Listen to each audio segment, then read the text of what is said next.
The 8-part full brain model is made from PVC plastic. It has been diligently hand-painted to show all the individual lobes. It is mounted on a metal wire harness that can be easily rotated.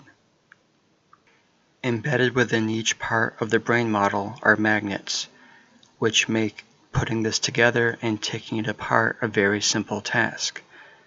There are over 50 different labeled structures.